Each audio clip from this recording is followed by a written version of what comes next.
Hello.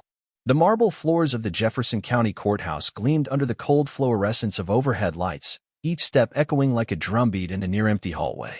Camille Hartfield walked with purpose, her heels clicking rhythmically against the floor. Dressed in a deep navy blazer and pencil skirt, she exuded quiet grace. Her skin, rich as mahogany, gleamed under the sterile lights, and her thick curls were pinned in a neat chignon at the nape of her neck. She wasn't here for spectacle. Camille had come to drop off legal documents on behalf of the district judge, her husband, though few in the building knew it.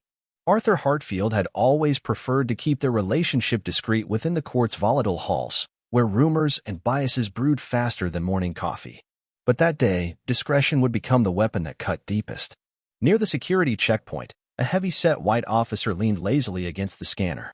Sergeant Ryan McConnell, a man whose uniform strained at his middle, took one glance at Camille and straightened, a sneer sliding onto his face.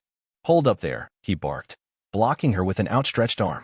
His fingers brushed her shoulder roughly, forcing her to stumble a half-step backward. Conversations in the hall paused. Eyes turned.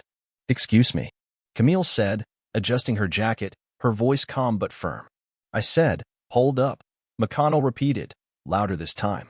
His voice dripped with something beyond authority, something venomous, something learned long before he ever wore a badge. "I'm authorized to deliver these," Camille said, raising the manila envelope in her hand. "Judge Hartfield is expecting." "Judge Hartfield don't got time for no couriers or charity cases today," McConnell spat, his eyes traveling slowly, insultingly, over her. Camille's spine straightened instinctively. "I'm not a courier." "Yeah? Then what are you?" "Housekeeping." A few low snickers floated from the nearby guards. Camille felt the heat rise to her cheeks but forced her features into stillness. "Step aside," she said, each word measured, crystalline. "Or what?" McConnell challenged, stepping closer, so close she could smell the stale coffee on his breath. "You gonna call your baby daddy? Maybe get some welfare to back you up?" Laughter, mean and low, from one of the deputies behind the scanner. Camille said nothing. Her silence was her armor. Her silence was her weapon. "Oh, she's too good to answer," McConnell sneered. "Typical. Thinks the rules don't apply just 'cause she's got a nice weave and fancy shoes." With a smirk, he shoved her, a blatant push against her shoulder. Not hard enough to knock her over, but hard enough to humiliate. Hard enough that the envelope slipped from her fingers, scattering documents across the polished floor. "Pick it up," McConnell ordered, standing over her as if daring her to defy him. "Maybe it'll teach you some manners, girl." For a moment, a knife-edge moment, Camille considered stooping. She could scoop up the papers, swallow her pride, walk away. But something inside her refused. Some generational, bone-deep pride said no. She raised her chin and locked eyes with him. "What's the matter?" McConnell mocked, arms crossed. "Cat got your tongue?" A hush had fallen over the corridor. Even the gossiping secretaries near the elevators had gone silent, sensing something tectonic shifting. Without a word, Camille knelt slowly, gracefully gathering the scattered papers. Not because he ordered her to, because she chose to. Each page she retrieved was a silent declaration, "You will not break me." Finished, she rose to her full height, meeting McConnell's smirking gaze with a stare so cold, so unflinching, that a ripple of discomfort passed through the onlookers. "You'll regret this," she said quietly. Not a threat. A prophecy. McConnell barked a laugh. "Yeah? What you gonna do? Call your parole officer?" Camille said nothing. She simply walked past him, through the checkpoint, her envelope pressed tightly against her chest. The echo of her heels filled the hallway again, a metronome counting down to the moment when McConnell would realize the depth of the mistake he'd made. Behind her, Sergeant McConnell chuckled and nudged a fellow officer. "Stupid bitch." That was the final word he spoke that day without consequences. Because Camille Hartfield wasn't just anyone. She was Judge Arthur Hartfield's wife. And vengeance, when it came, would not arrive loudly. It would arrive, slow and relentless, through every legal channel, every judicial code, every power he had foolishly underestimated. The game had already begun. Judge Arthur Hartfield sat behind his heavy oak desk, fingers steepled, staring at the security footage playing on his monitor. Camille had said nothing when she entered his chambers, merely handing him the sealed envelope and pressing a trembling kiss to his cheek. But the tension in her body, the storm she carried in her silence, told him everything. The footage showed it all. McConnell's smirk. The push.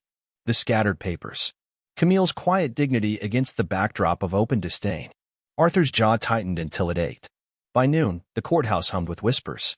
Some had seen the altercation firsthand. Others had heard embellished retellings over coffee in the break rooms. But nobody knew the full truth yet. Nobody knew Camille Hartfield was Mrs. Hartfield. Not yet. Arthur didn't call for McConnell immediately. That would have been too merciful.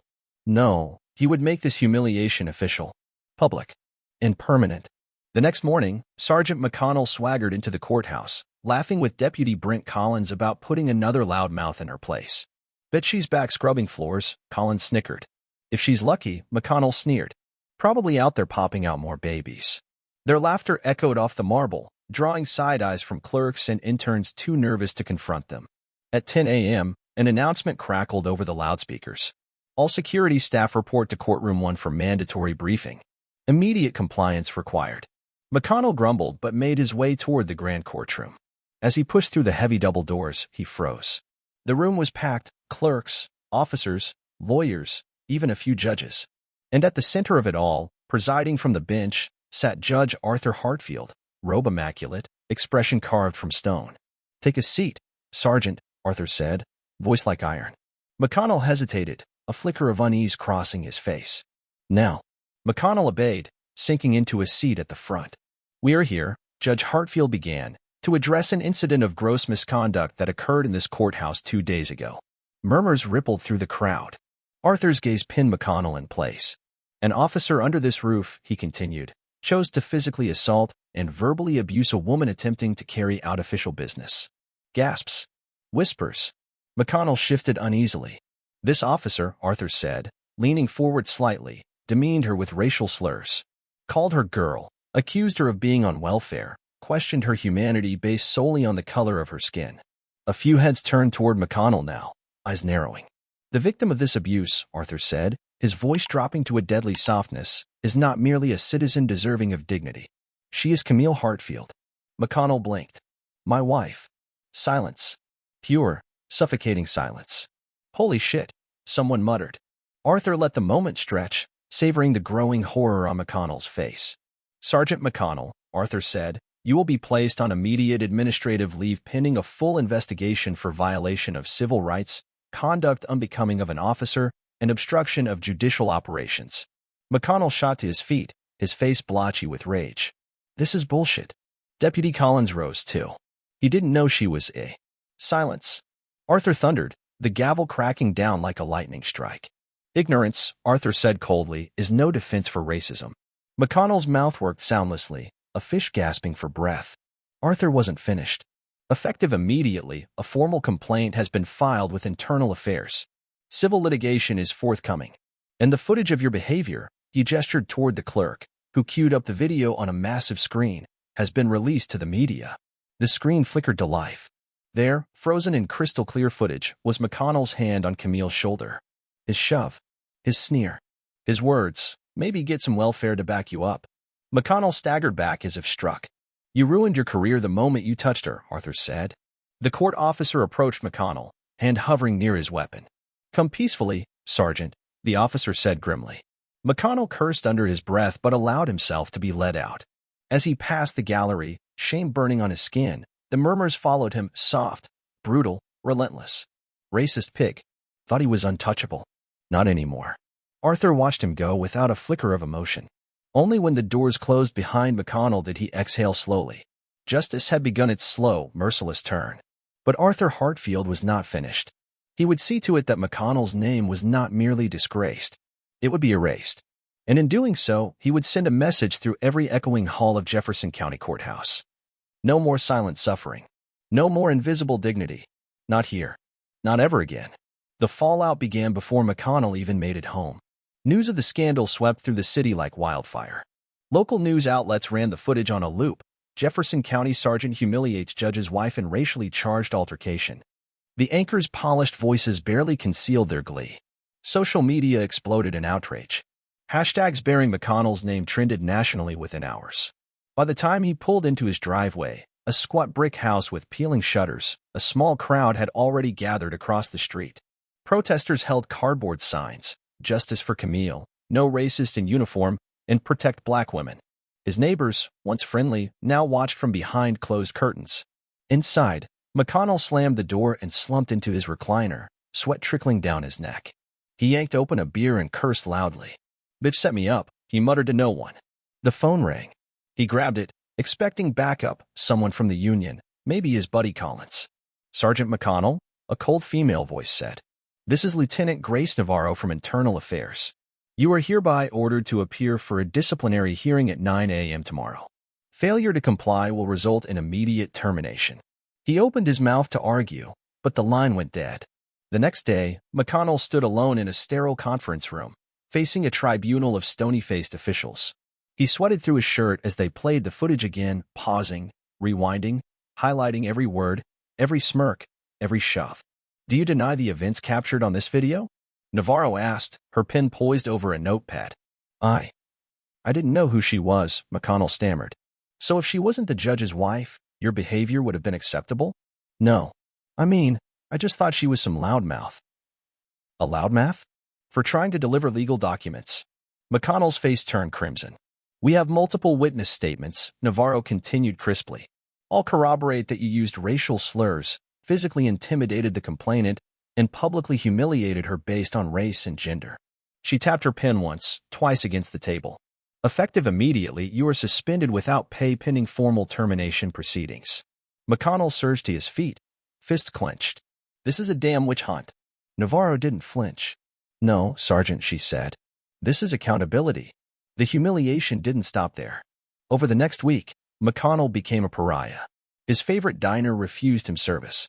The local hardware store he'd frequented for years posted a sign, "We reserve the right to refuse service to racists." Even the police union, once a shield, issued a carefully worded statement condemning discriminatory actions by a few bad actors. His wife packed her bags and left, taking the kids. "I won't have my boys grow up thinking this is how you treat people," she'd said, voice trembling with rage and shame. Friends stopped calling. Old drinking buddies ignored his texts. The world he'd swaggered through so confidently shrank into a cage of silence and disdain. At night, McConnell sat alone in the dark, TV flickering blue across his crumbling walls, reliving every moment of his downfall. And still, Judge Hartfield was not finished. A week later, McConnell received a formal summons, State of Alabama versus Ryan McConnell. The charges were devastating: civil rights violations, assault, abuse of authority. Camille had filed a lawsuit not just for damages, but for criminal accountability. And Judge Hartfield, recusing himself from any direct involvement, had quietly encouraged the district attorney to pursue the case with the full measure of the law. McConnell showed up to court in a wrinkled suit, looking hollowed out, a man already halfway broken. Protesters lined the steps outside the courthouse, chanting slogans. Reporters snapped pictures as he trudged past, head bowed. Inside, he sat at the defendant's table, flanked by a weary public defender. Across the room, Camille sat poised and composed, a pillar of quiet strength. She never looked at him. Not once. The prosecutor rose, addressing the court. "Ladies and gentlemen, this case is about more than one bad day. It is about a pattern, an infection in our justice system, that must be excised." Officer McConnell thought he could humiliate and assault a woman of color with impunity. Today, we show him, and the community, that those days are over. The jury watched McConnell with thinly veiled contempt. His fate was already sealed. But Judge Hartfield understood something McConnell never had. Justice moves slow. Justice moves silent. But when it moves, it crushes everything in its path. The courtroom was packed. Every seat filled, standing room at the back crammed with reporters, community activists, and silent observers. The weight of expectation hung heavy in the air. At the prosecution table, District Attorney Linda Graves shuffled her notes with crisp precision. Across from her, McConnell slouched, pale and sullen, his public defender whispering urgently in his ear. Judge Miriam Ellsworth presided, a woman of stern countenance and razor-sharp mind, personally assigned by the Chief Justice himself to avoid any whispers of bias from Judge Hartfield. Camille sat in the front row, surrounded by supporters. Her posture was impeccable, her face calm. She wore a simple black dress and a string of pearls, a vision of dignified resilience. The proceedings began with methodical precision. Graves outlined McConnell's abuses, playing the security footage once more for the jury. Witness after witness took the stand, clerks, deputies, even fellow officers, each confirming the pattern of racism that had once thrived unchecked in Jefferson County Courthouse. One deputy, under oath, even admitted, "We all knew McConnell was like that. We just looked the other way." Gasps rippled through the gallery. Graves drove the point home. This is not just about one bad apple. It's about a system that let him rot on the tree. McConnell's defense was pitiful. His lawyer stammered about stress, about miscommunication, about lack of awareness. But the jury's faces remained stony. The evidence was overwhelming. McConnell was going down. But then, 3 days into the trial, came the twist no one expected. An anonymous tip arrived at Graves' office, a manila envelope postmarked locally but with no return address. Inside, photographs, documents, and a short, typed note. McConnell wasn't working alone. Look into Deputy Brent Collins. Graves' hands trembled slightly as she flipped through the photos. There was Collins, laughing with McConnell as they vandalized case files marked with black defendants' names. There were logs showing lost evidence that always seemed to benefit white suspects. There was even a grainy photo taken at a private party, where Collins posed proudly before a Confederate flag, a beer in one hand and a replica noose in the other. Graves moved swiftly. Within hours, a motion was filed to expand the investigation. Collins, blindsided, was hauled from his post mid-shift and arrested. The scandal detonated like a bomb. Suddenly, the trial wasn't just about McConnell. It was about a deep rot festering in the heart of the Jefferson County Sheriff's Department. The media descended even harder. National outlets set up outside the courthouse. Protesters' chants grew louder, fiercer. Systemic change, not just scapegoats. Dismantle the whole damn thing. Camille watched the chaos unfold with a grim, quiet satisfaction. Justice wasn't just cornering one man anymore. It was burning through the walls. On the final day of testimony, Judge Hartfield, though officially uninvolved, sat in the gallery, his mere presence a silent reminder of the stakes. Graves called her final witness, Camille Hartfield herself. The room held its breath as she rose and took the stand. Mrs. Hartfield, Graves said gently, can you tell us what happened to you that day? Camille spoke without anger, without theatrics. Her voice was steady, her words precise. I was judged before I said a word, she said. Not by my actions. By my skin. She paused, letting the weight of that truth settle over the jury. He pushed me, mocked me, humiliated me, because he saw no value in who I was. No respect. No humanity. And when he did that, Graves prompted softly, who did he harm? Camille turned her gaze to the jury, her voice unwavering. He harmed me. But he also harmed the idea that justice here belongs to everyone. The courtroom was utterly silent. In that moment, Camille wasn't just speaking for herself. She was speaking for every soul who had ever walked into that courthouse and been treated as less than human. After closing arguments, the jury deliberated for only 4 hours. Guilty. On all counts. McConnell's face crumpled as the verdict was read. He slumped in his seat, hands limp at his sides. Sentencing was scheduled for a month later, but everyone knew he would spend years behind bars, a fate he had so casually wished upon so many others. Outside, the crowd erupted into cheers. Justice had spoken. But Judge Hartfield knew this was just the beginning. The system had been wounded. Now came the long, grueling work of tearing out its rotten heart, root and branch. And he and Camille would be there to see it through. The day of sentencing arrived beneath a heavy gray sky, the courthouse shrouded in mist as if the very earth itself mourned the failures it had so long concealed. By 8 a.m., crowds packed the courthouse steps, chanting and holding signs, demanding not just punishment, but change. Inside, the atmosphere was solemn. Reporters filled the gallery, their notepads ready. The local news stations had all sent their top anchors. Even national outlets reserved seats. This was more than a trial now. It was a referendum on a system decades in the making. McConnell was led into the courtroom in shackles, his once proud figure now stooped and sallow. His eyes darted nervously around the room, searching for any ally, any familiar face. There were none. Deputy Brent Collins, his co-conspirator, sat chained beside him, staring straight ahead, his jaw clenched. Their downfall had become collective. Judge Miriam Ellsworth took her place at the bench, her black robes a stark contrast against the pale wood. Bring the defendants forward, she ordered. McConnell and Collins shuffled forward, the clink of chains cutting through the silence. Before sentencing, Judge Ellsworth intoned, the court will hear victim impact statements. Camille Hartfield rose from her seat and made her way to the podium. Dressed simply again, she radiated strength. Every step she took was deliberate, every movement a testament to resilience. She faced McConnell and Collins without flinching. You tried to strip me of my dignity, she said. her voice carrying easily through the silent courtroom. You tried to reduce me to a stereotype. McConnell dropped his gaze, unable to meet her eyes. But you failed, Camille continued.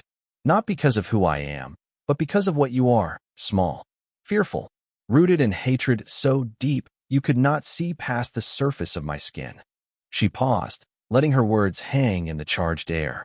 This wasn't just about me, she said, sweeping her gaze across the room. It was about everyone who has been humiliated, beaten down, silenced in these halls. You made the mistake of thinking no one would stand up. She turned, looking directly at Judge Ellsworth. But we are standing now. A ripple of approval passed through the gallery. Camille stepped down, her head high, her spirit unbowed. Judge Ellsworth folded her hands before her. The defendants have committed grave offenses, she said. They abused their authority. They betrayed the public trust. And they inflicted personal harm rooted in bigotry and hate. McConnell shifted nervously. Collins clenched his fists.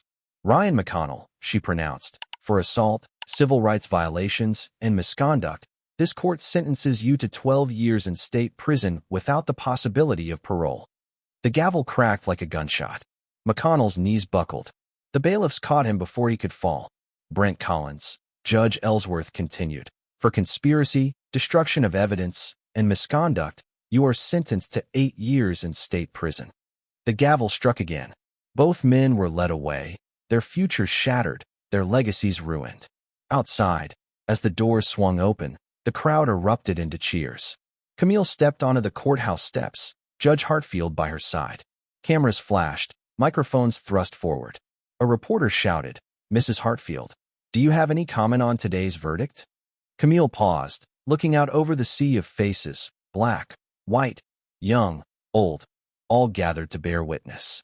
Today is a beginning, she said simply, not an end. Judge Hartfield placed a steady hand on her back. Together, they descended the steps. In the days and weeks that followed, reforms swept Jefferson County. An independent oversight board was established. Body cameras became mandatory. Diversity training became a requirement. But more importantly, deep structural audits were launched to dismantle the culture that had allowed racism to thrive unchecked. Sergeant Ryan McConnell's name became a byword for disgrace. No one spoke of him without a curled lip, a shake of the head. The message was clear. The era of silent suffering was over. The community's scars remained. Healing would take years, perhaps generations. But the first stone had been cast. The first crack had split the foundations. And at the heart of it all stood Camille Hartfield, a woman who had refused to kneel, who had turned humiliation into revolution. Silent power, once invisible, had roared. And it would never be silent again. Some victories aren't loud. They are earned in silence, in dignity, and in standing unbreakable when the world tries to break you. If you believe stories like this deserve to be heard, hit the like button and share your thoughts in the comments. Would you have had the strength to stand your ground like Camille? Let us know below. Subscribe for more real stories that reveal the truth behind the system. See you soon.